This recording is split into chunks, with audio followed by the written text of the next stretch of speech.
This is Scott Joseph, Move, Crush, Count. This is a podcast produced by J&L Marketing. Special location, traveled back down to Miami, meeting with my good friend Jarrod Glandt. He's the president of Cardone Enterprises. Great topic for business leaders today. We're going to talk about how to hire better people. Yeah. So I love coming into this studio. I've not been on this side of it, so we got some different looks. You know, we try to keep it fresh. You know, the energy level when you walk in the building here. For any business leaders who's never traveled here, I'm going to give you a quick cheap plug. Yeah. All right. I appreciate it. If you've never traveled here, and we're going to tour it with Alex a little bit after this, but I've never walked through a business and felt the energy level in terms of the people quite like you do when you walk through this building. Yeah, well, that doesn't happen overnight, and truth be told, it's a big part of finding good people. Yeah.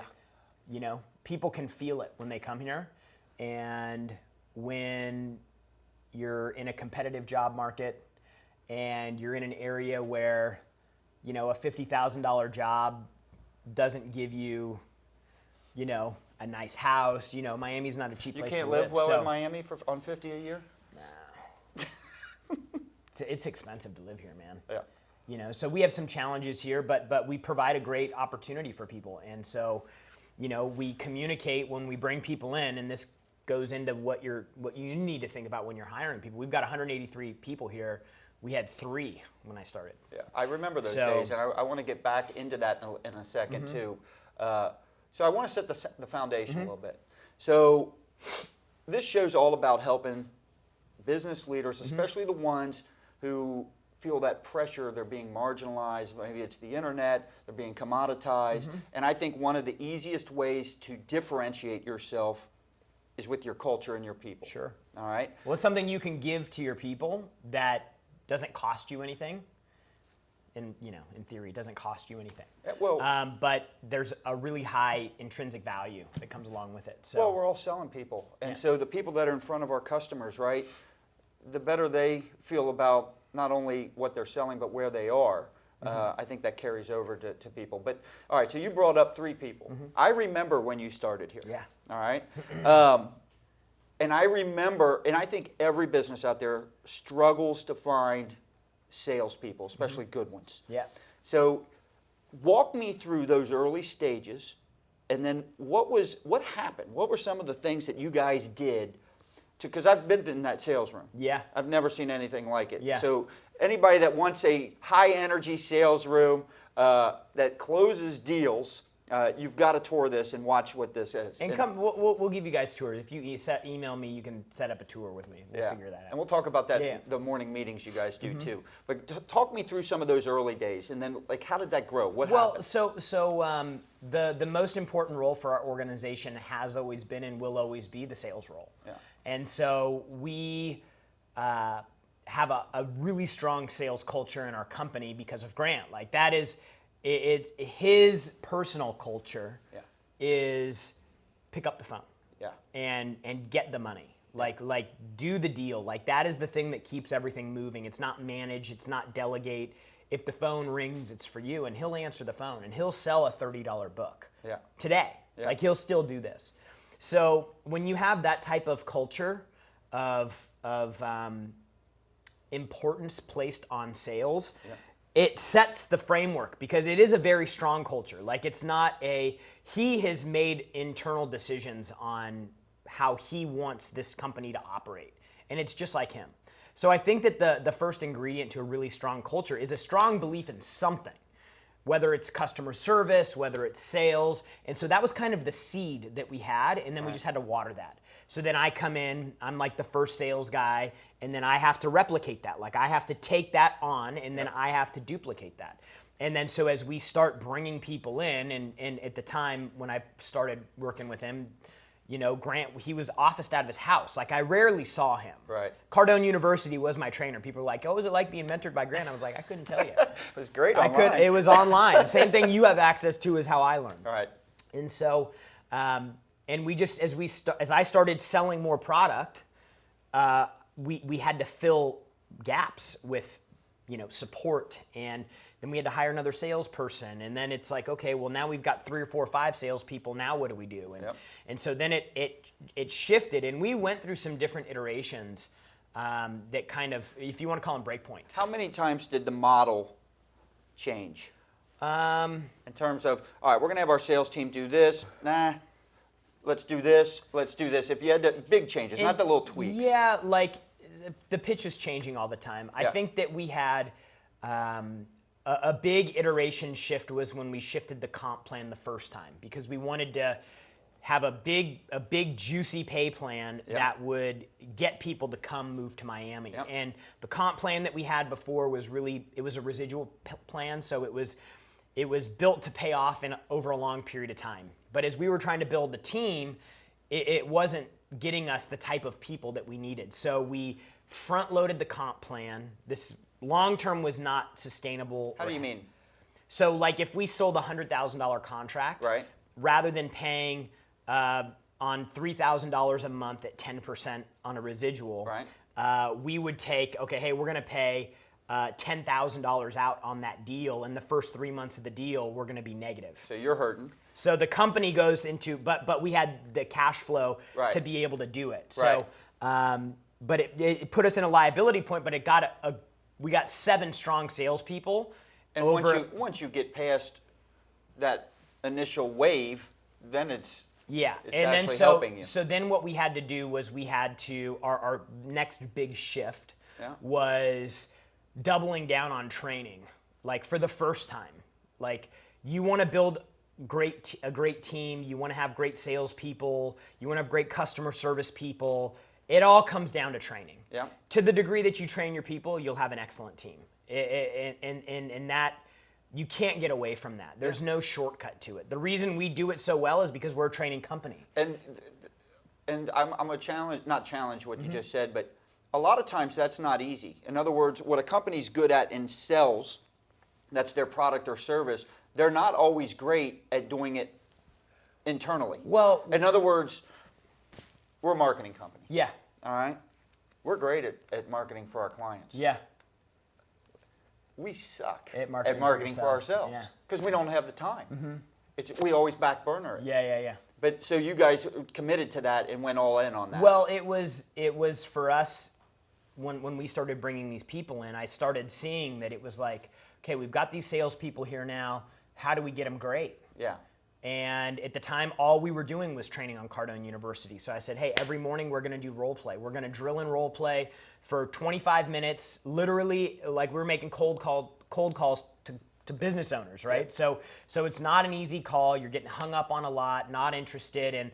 And the quicker you can be on that call, the more confident you could be on that call. If you can eliminate a fraction of a second on that call, you increase the likelihood of winning. Yeah. So the importance that we placed on being great on that call led to us going, hey, we're gonna train every day. Like we want to get to the point where we train so hard that the call is easy. Right. And so that prep time, that no matter what, it was like we had for years. We still do this today.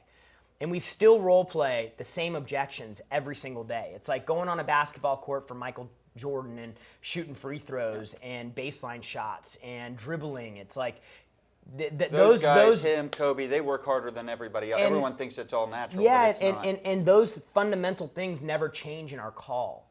And so I've got guys that have been here for 6 or 7 years that are still role playing. I'm not interested. And not because they don't know it, because I never want them to forget it. Like, they have to be sharp. Well, and it's not about educating them at this point. It's about, like, literally cramming, like, enforcing, indoctrinating deep inside their brain that you don't think when the customer says this. If you think, you lose. Right. You have to have training to the level where you don't have to think. Yeah. You just react, and it's the right thing to do. Well, and when they do that, it's going to come across much more congruent. They're going to be more confident. Without even thinking, our guys can roll through it now, and it's how seamless. They deliver. It's more important than what they're saying. For sure. Yeah. For sure. And they get to the point where they have so much confidence with it because they role play and they drill it so many times, and it's because we drill and role play so much that I believe we have shortened, and Todd is our sales director now, and he's running it, and he's done an unbelievable job. kind of taking that initial training iteration and then, taking it up a level. taking it phase 2, which was our next major breakthrough with our team which was we got to the point where, I'm sure you've experienced this, and if you're watching and you have a sales team, you've experienced this too, is you get salespeople and you're just it takes them too long to start producing. There's nobody out there that has experienced that. It takes them too long to start producing. Sometimes they never produce. They either quit because they run out of money, Yep. or they quit because they're not winning, Yep. or you fire them because they're not producing fast enough. It just takes too long. And Correct. so what we did again is we doubled down on training again. Okay. And did even more training. And we got the onboarding time from 6 months down to 3 months. Yep. So now I can get people in the office, indoctrinated into the company culture, handling the customer calls successfully, handling the outbound prospecting calls successfully, and then winning within 90 days. From a recruiting standpoint, because I can tell you from our own sales team, sometimes it does take us 6 months to get, and that is too long, because what happens is that person that's struggling, and especially in those first 3 months, right? It's brutal. They're thinking in the back of their head, did I make the right decision? Is this the right fit for me? And they're coming out of something they're comfortable with that they probably know. Correct. And now they're coming into something where they're losing, so the doubt just completely overwhelms them. They're watching the people that are having success. They don't see it possible for them. Yeah. There's no light at the end of the tunnel, so they start looking. Yeah. So you're 100% right. And so you really, during that period, it happens. You literally just articulated to me exactly what it goes happens through all across the country every day. single new hire in the first 90 days. So what we had to do is we had to create a process where we over-articulate the expectations. And we let them know what should be happening at what points in time, so that they don't... Do you have that mapped out and written out? For 90 days, yeah. Okay. Yeah. And we go through and we have coaching sessions with them, and we're super heavy in the first 90 days.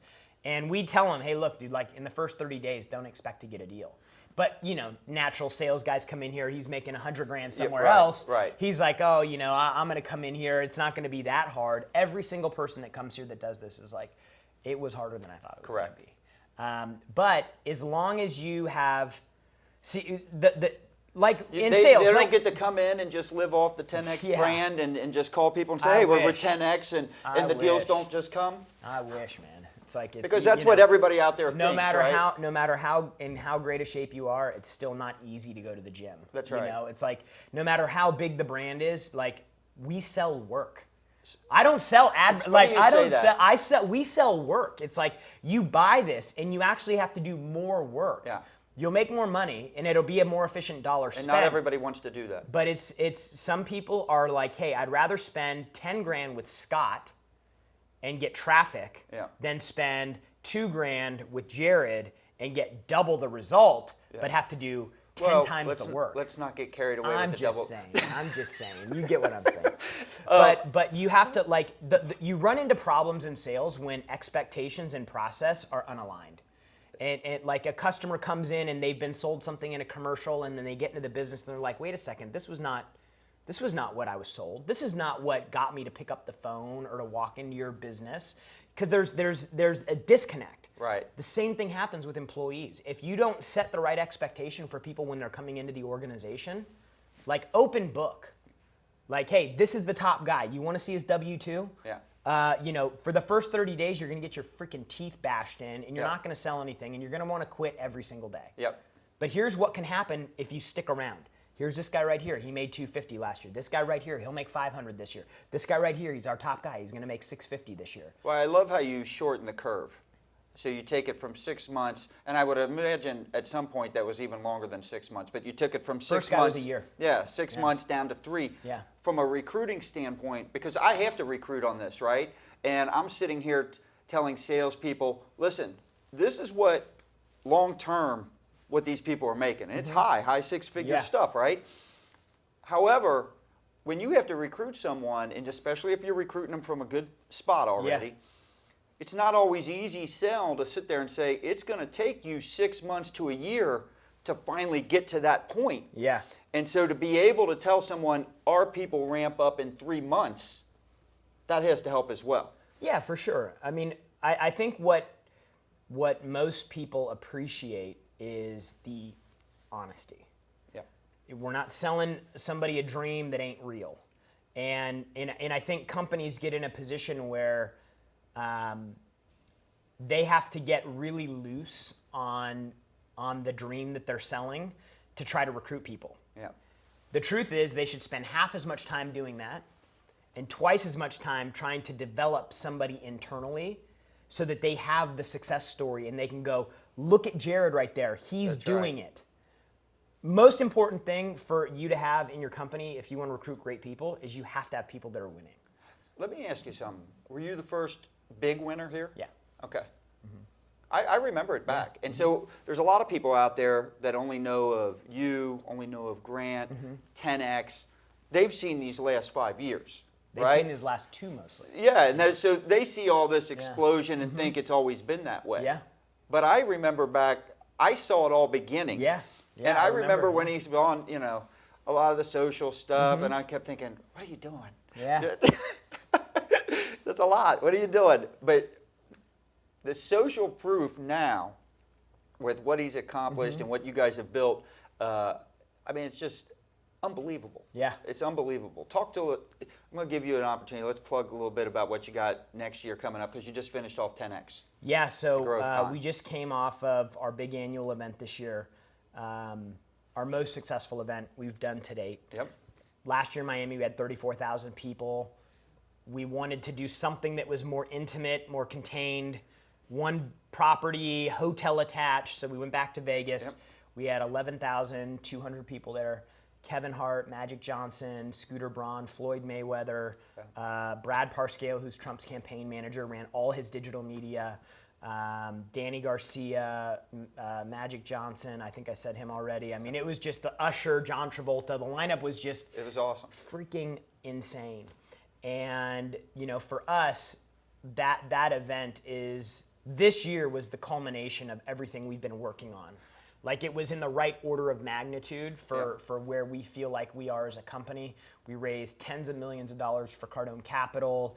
We had 75 new customers for corporate Cardone University training. We had new advertising clients come on, and we had partnerships in our Cardone Ventures business and licensees from around the world come on. So it was really, really a massively successful event for us. And we've gotten it right. So I'm really excited. How involved is your sales team in all this? Every step of the way. Yeah. Yeah. I mean, they're going crazy at their the Super event. Bowl. Well, yeah. I mean, it's they get an extra month in their year with this event. Yeah. So it's like you go from a $30,000 a month to a $65,000 a month. That makes a big difference. Yep. So what do you say to all the people that are watching? That, because they're out there, right? Yeah, but I don't have the brand of 10X. I don't have where all these people, all these potential salespeople. No, I mean, and it's not just sales, right? Valid. It's anybody throughout the organization. Yeah. I don't have all that. Yeah. I can't attract the same people you can attract. What do you say to all these people? If you can create the opportunity, you can attract great people. But that is It is a true statement, but it's a total cop-out as a business owner. Thank you.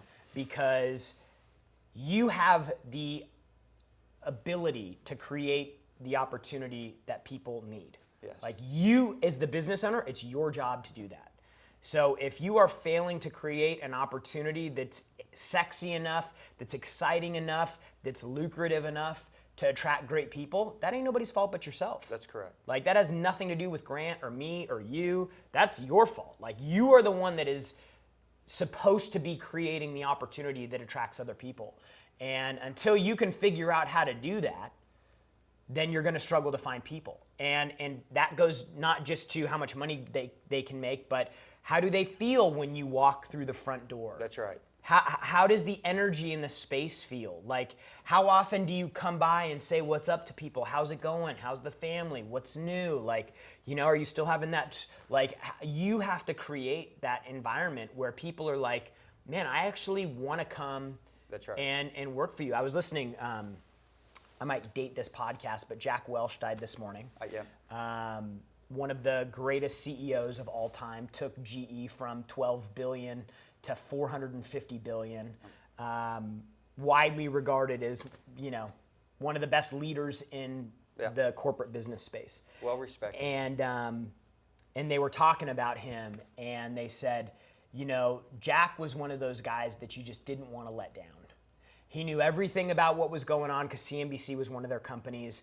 He took interest in people. He knew things that he didn't necessarily need to know, but did.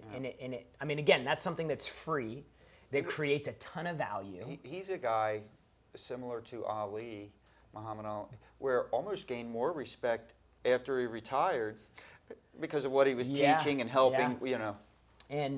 But that was one thing that really one thing that really struck me this morning when they were talking about him, is they said that he was a guy that you didn't want to let down because he cared and because he made personal connections with people. And as a leader, if you can do that, if you can get to the point where people they're like whatever they have this desire that they're like, I do not want to let this person down. Right. I know because I've felt that way before with leaders where I'm like, I don't want to let this person down. Like I feel like that way with Grant. Like I never want to let him down. And that is sometimes a stronger driver than me wanting to win. Yeah. Is me not wanting to lose over here. Right. I don't want to let you down.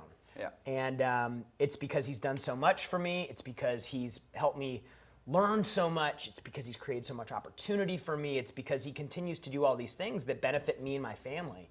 And if you can do that as a leader, then you will create magnetism. Why do you and Grant click? And the reason I asked that question, so a little off topic, but I remember people that were in your spot prior to you. Yeah. All right. So anybody that was in that spot had this opportunity. All right. And you took it and ran with it. What caused that? Grant and I have a really amazing working dynamic. He is a visionary, and he is a freaking grinder. Yeah. And I have a lot of work ethic, just in a different way. Well, you're also a good integrator. Yeah, and he's really. I'm much more methodical, and I think differently. Yeah. And I am an integrator, and Somebody's it just got to works execute all the good. And it just works really well together. And like I don't get freaked out, and I stay calm all the time. Like I'm a pretty steady person. Like, I can get people. So funny thing. Yeah. I shot the podcast with Grant. Grant releases it. We didn't even get to release it. Yeah. I was like, Grant, he was in Mexico. It was some big event down there. Yeah. And I'm texting him, I was saying, you released the episode. Yeah. I text you, and you call me, and you go, Scott, are you upset about all the attention that you're getting? Yeah. Like, all right, fair enough. You are calm. Yeah. So let's go back a little bit. So, all right, so you've got all this stuff rolling, right? To me, it's not like, it may seem to people outside that you're not in a competitive space. You're in a competitive space. Oh, of course. Yeah, you're in a very competitive space. So it's important to be different, right? So let's talk about what you've done with this training, with hiring the right people, all right? How has this snowballed to the point where it's become a differentiator for you? It's so ridiculous how practical this sounds, but it's just like the things that we do that seem they seem like the things you should do as a business owner are the things that in fact differentiate us because the bar is so low. Yeah. Like the bar is so low in most companies that you show up every day, you have a meeting in the morning, you get everybody excited, you make the salespeople train so that they're successful, you immediately correct problems throughout the day and coach people on how to handle them. So you've named 4 things right there that if you go to 10 different companies, 9.5 of them don't do one of those things. Exactly. So I'm like you're like, well, training, that seems like something that companies should do. Of course, but they don't. They do it once. They do it once, maybe twice a year, but you're doing it every day. So it's like the things, I always say the easiest things to do are also the easiest things not to do. Yeah. And today, it is actually a bit disappointing how low the bar is, but that's also where the big opportunity lies. Yeah. And so I would say that if you don't have the Grant Cardone brand or the 10X brand or whatever you think we have that you don't. First off, you're allowed to start building it. Yeah. It didn't happen overnight. Yeah. At some point, you have to start. You have permission to start building your big billion-dollar brand whenever you're ready. But I would just say that like that you need to double down on the things you can control. You have to find the controllable. Like, you can't control how quickly the market is going to adopt your product or your brand or your company or your service, but you can control how you show up every day and how you treat your people. Every single day you can do that. Yeah. And as a business owner, it seems like it may not be working. It seems like the results are too far away from you, but you show up to the gym every day, you eat the right foods, and if you do that long enough, you're going to be really pleased with the results. Yeah. And so you just have to go back to what I said earlier. I don't know if you noticed it, but I said personal culture. Grant has a personal culture, not a business culture, but he has a personal culture and things that he holds himself accountable to and things that are standards by the way which he operates. And the sooner you can define those and hold yourself accountable to executing every single day in line with those things that are most important to you, you will have people around you that start following you because they're going to identify with that.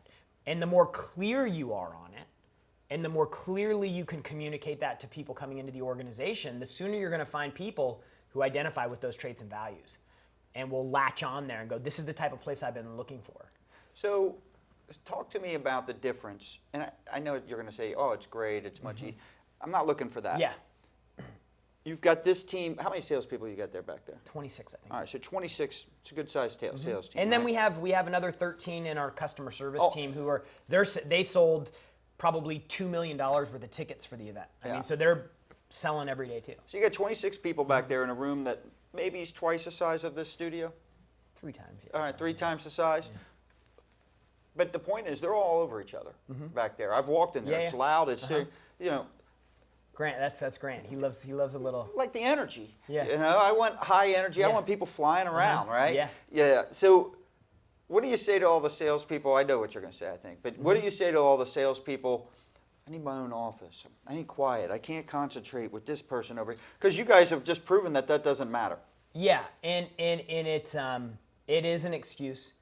There are people that go back there and they're like, hey, look, I can't make this work. People that are in other roles that aren't banging phones every day. Yeah. But really what that is it's really an admission that you don't want people around you holding you accountable for what you should be doing. Thank you. I think that's a great comment. So it's like, you can pick winning big or you can pick comfortable. They don't go together. The bigger you want to win, the more uncomfortable you're going to need to be.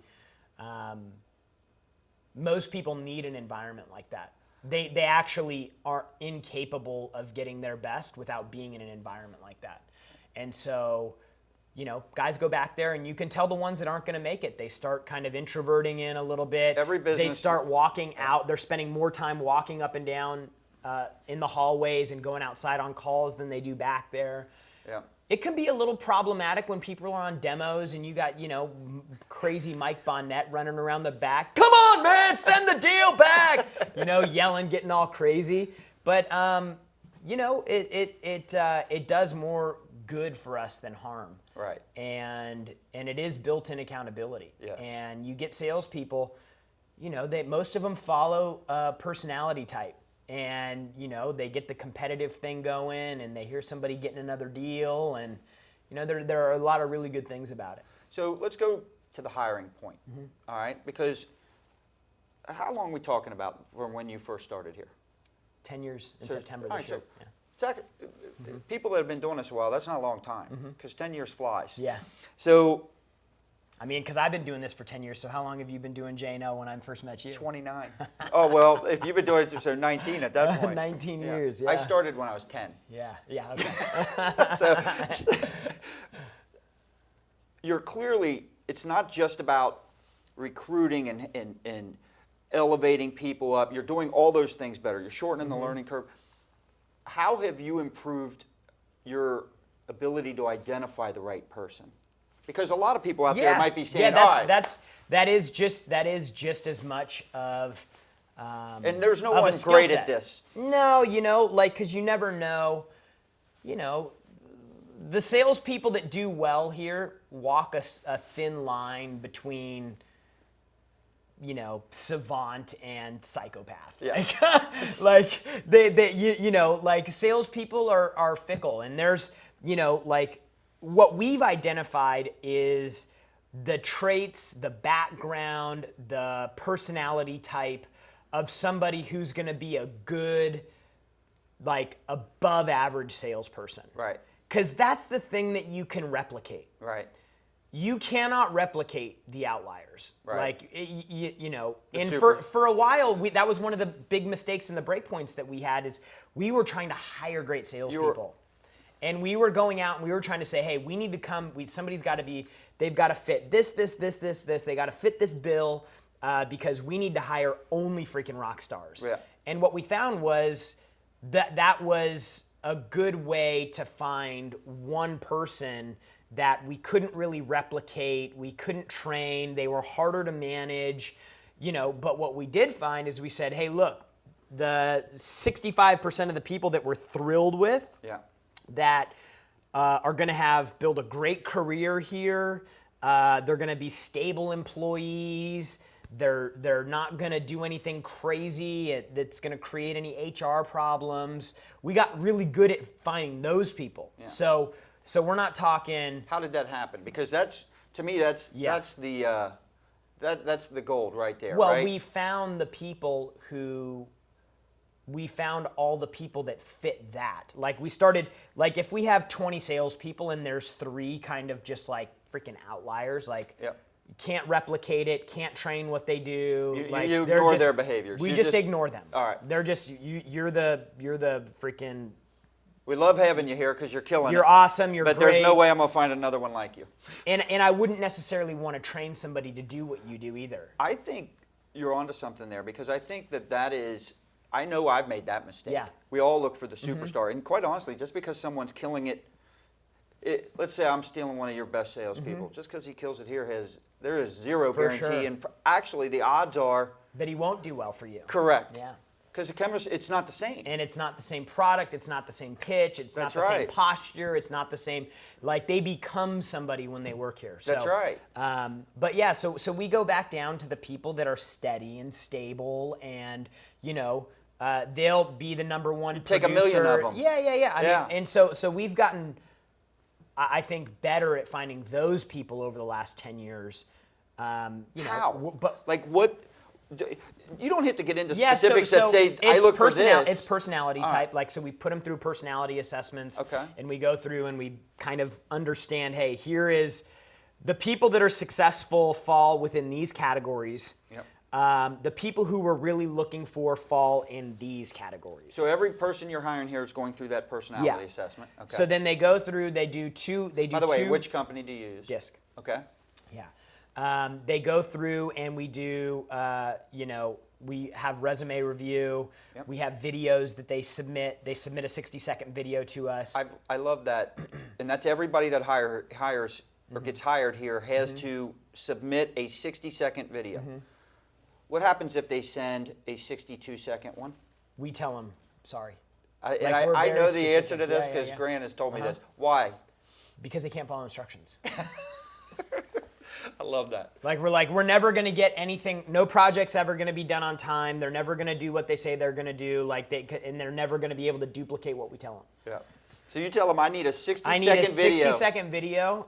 Do not go longer than 60 seconds. Yeah. We'll get people that send 3-minute videos. Yeah. Well, I know you asked for 60 seconds, but I just can't get it all said in 60. Then we just literally end it. You're not going to get 3 minutes on a cold call either. This is really the purpose of the video. Open the video. It's less than 60 seconds. Yeah. And then you're okay with less than?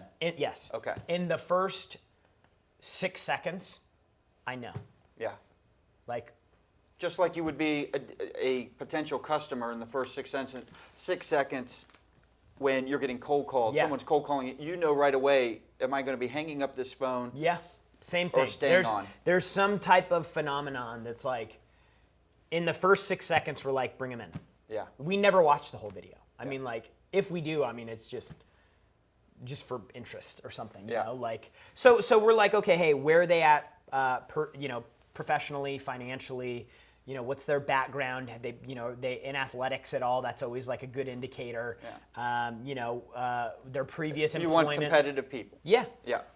Looking for just general like business intelligence. Like, do you actually? We deal with a lot of different types of businesses here. So like, people understanding like. Talk to me a little bit about that. Yeah. So like. So I've not heard. Yeah. Well, we sell sales training to companies. Right. So a big part of that is understanding how companies sell things, right? Yeah. So if I can understand how your sales process is different than somebody who's selling solar panels door to door, then I can start breaking down the mechanics of how to make you more successful and how to make them more successful.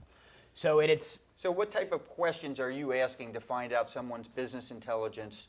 Give us 2 or 3 of your favorite interviews. I mean, everybody like that's going to be applying here is basic going to level, know, most basic be level. prepared, but that's all right. In your mind, what's the difference between walking into a cell phone shop and purchasing something or somebody coming and knocking on your door? Are you asking me? Yeah, no, that would just be an example. Like, and I'm trying to get to, do you understand the difference between a door-to-door cold call or a retail transaction? Correct. Like where somebody's coming to you. Correct. And there's no right or wrong answers to these, but these are just things that we're trying to get through to check off. How do they? Yeah. Yeah, like, hey, when last time you went and without naming names, what's some of the worst answers you've heard? Besides, I don't know. I mean, I'm trying to get to something very specific. Right. There's no right or wrong answer to these things. We're just trying to gauge their general intelligence in the way things are transacted. Right. Because that really helps people understand, like. Give us one more question you'd ask. I'm going to incorporate everyone that's potentially interviewing you with you in the next 2 months, and is going to watch this. Todd interviews most. We'll be better prepared. But here's the other thing: if you watch this and you come in unprepared and don't know how to answer this, shame on you. Yeah, it could be. I mean, just like when's the last time you bought something? So and so. I went to Nordstrom's. Okay. Yeah. When you first walked in, were you greeted by a salesperson? And they, do you remember what you said? Just looking. Yeah. Like, okay, like, when was the last time that you, like, try to get them to start thinking through, like, when was the last time somebody tried to call you and sell you something on the phone? I love this because I've never heard, I've not, I think every business leader reads as many books, attends as many workshops, seminars, whatever. We all want to hire better, right? I've not heard this approach. Yeah. So I love this. And we look at what they've done in their past. Like, what was your previous job? Like, okay, tell me about this. What problems did these customers have? Can you notice any similarities by how that might be similar?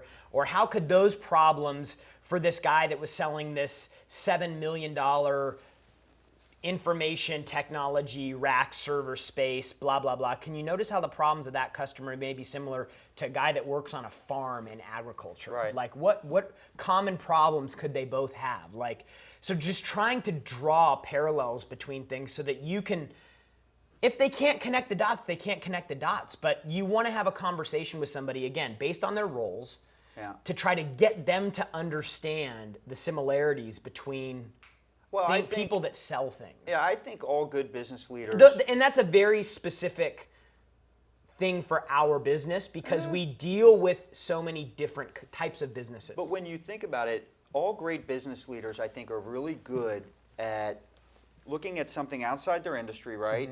And being like, oh, I could apply that here, here, and here. But that goes to the business intelligence you're talking about. So you want people in sales to sit there. Gosh, a lot easier, right? When we're hiring salespeople that might be able to look at something that has nothing to do with what we're... But say, you know what, I could use that and that would actually help me close this or help me get in the door here or help me... It's just a general interest or awareness. And And the reason we started asking those questions and created like this, what's their business intelligence, is because for me, like again, going all the way back, it was like, okay, well, I was always interested in things. Like I was always curious. Yeah. And so I was always trying to figure out how things worked.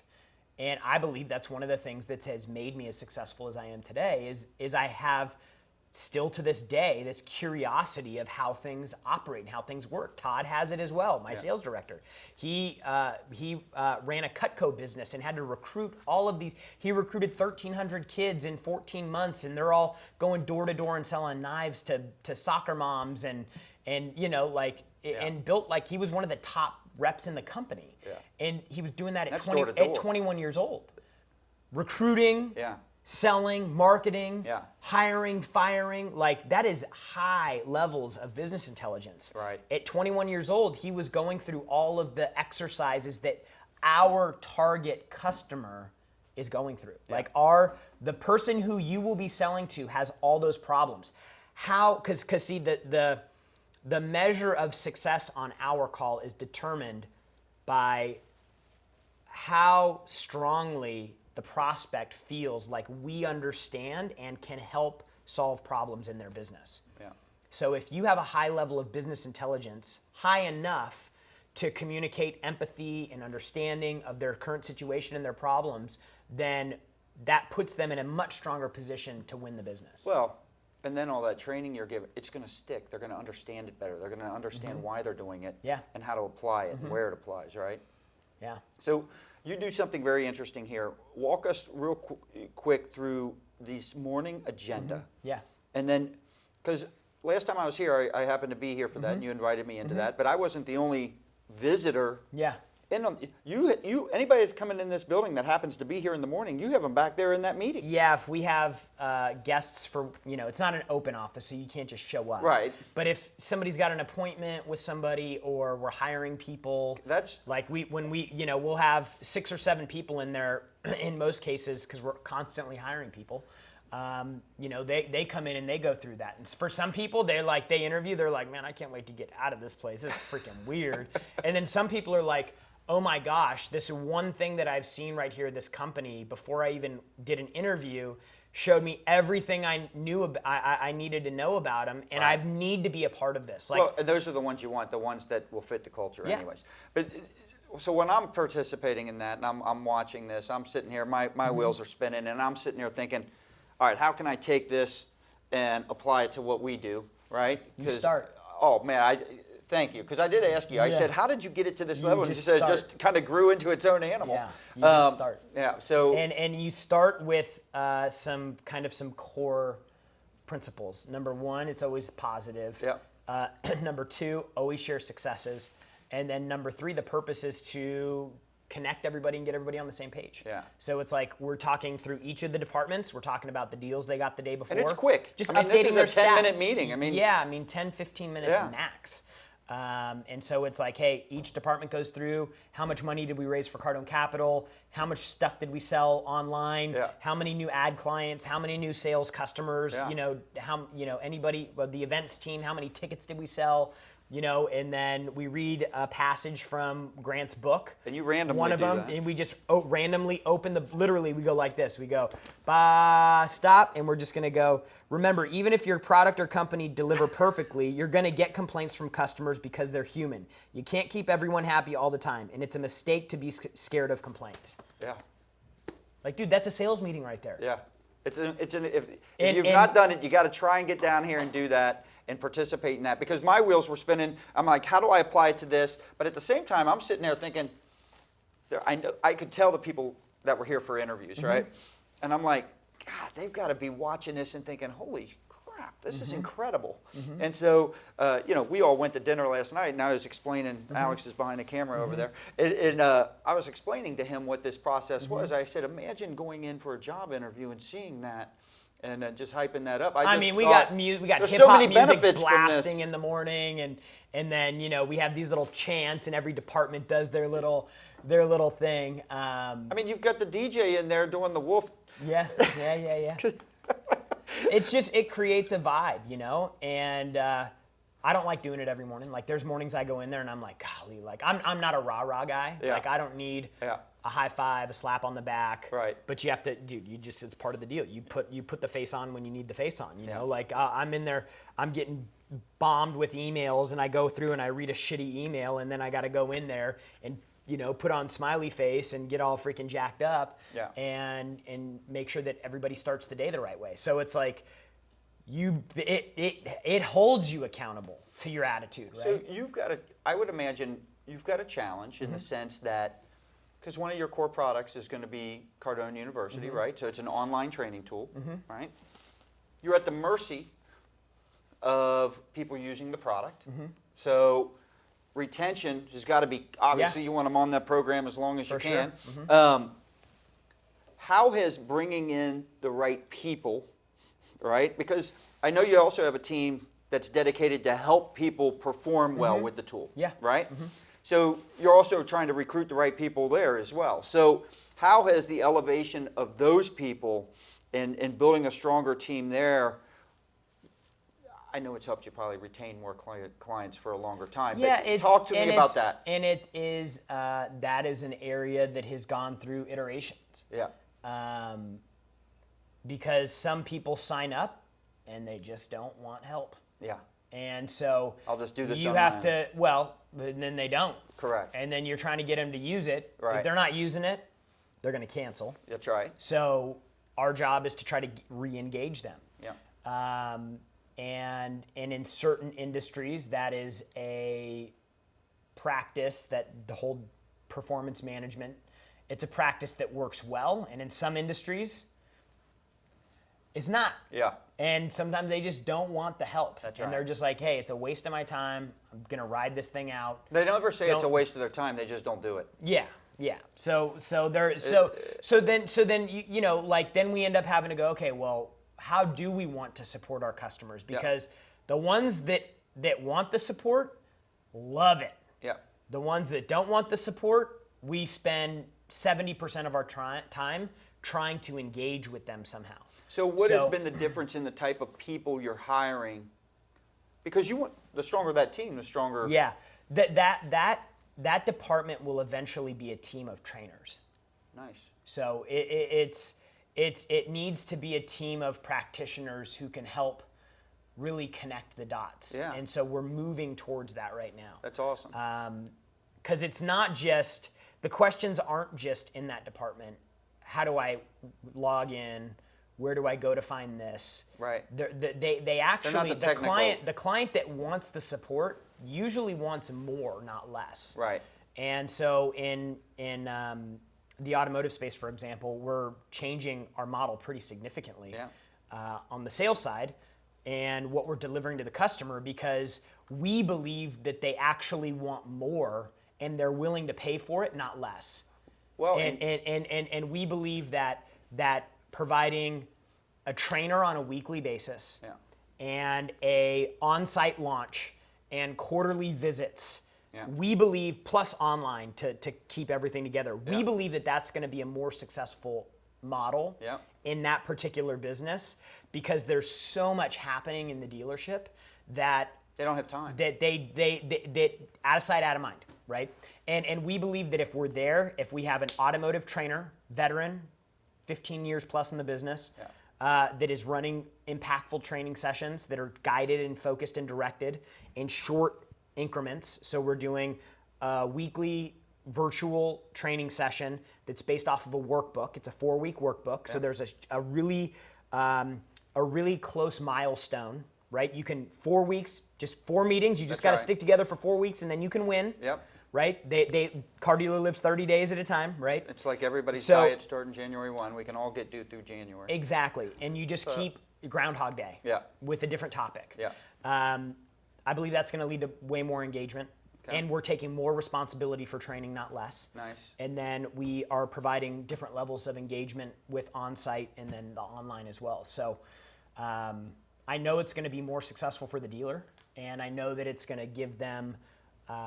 but you're spot on with this, because I could give free, all right, or even find price points super low that says, I'm going to show you exactly how to have a successful campaign doing this or this or this, right?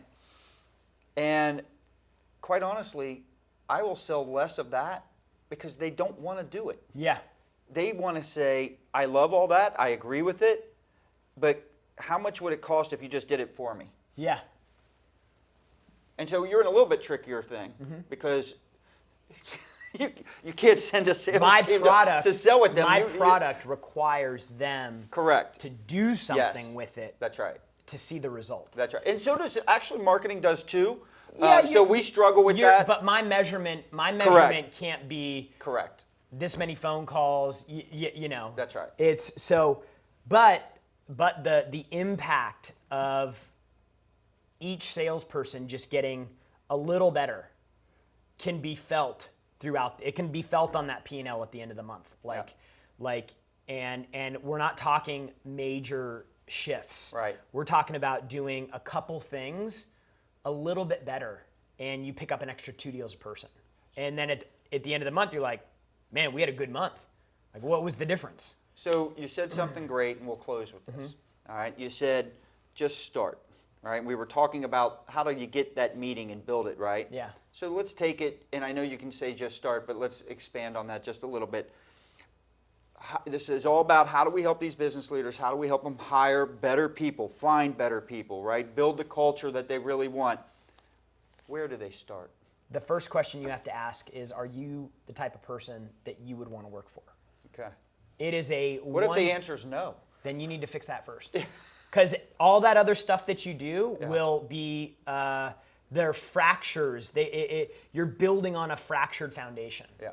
Because you're not clear on your values and you're not clear on the things that you want in the workforce. So it's like, before you can go build the perfect company to work for, you have to make some decisions for yourself. Yeah.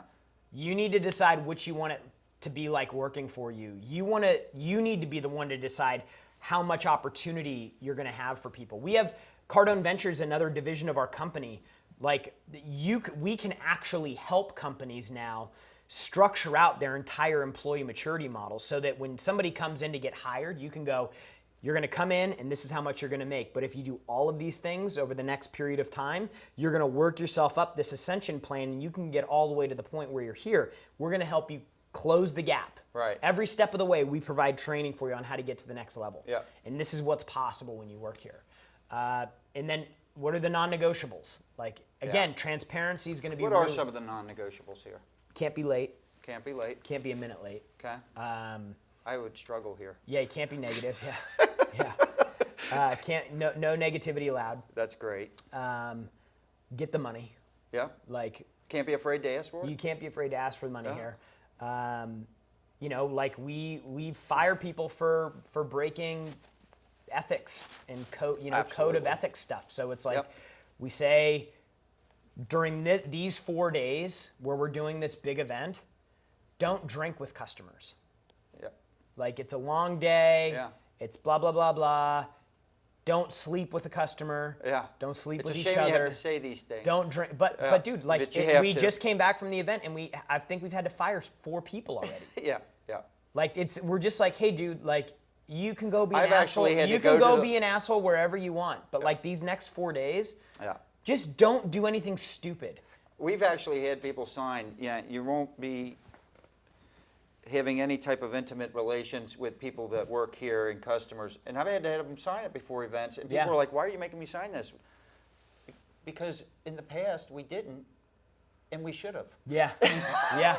I want everybody to be clear up front what the expectations are, Yeah. how you're supposed to behave at these events, and understand the consequences if you don't. Yeah.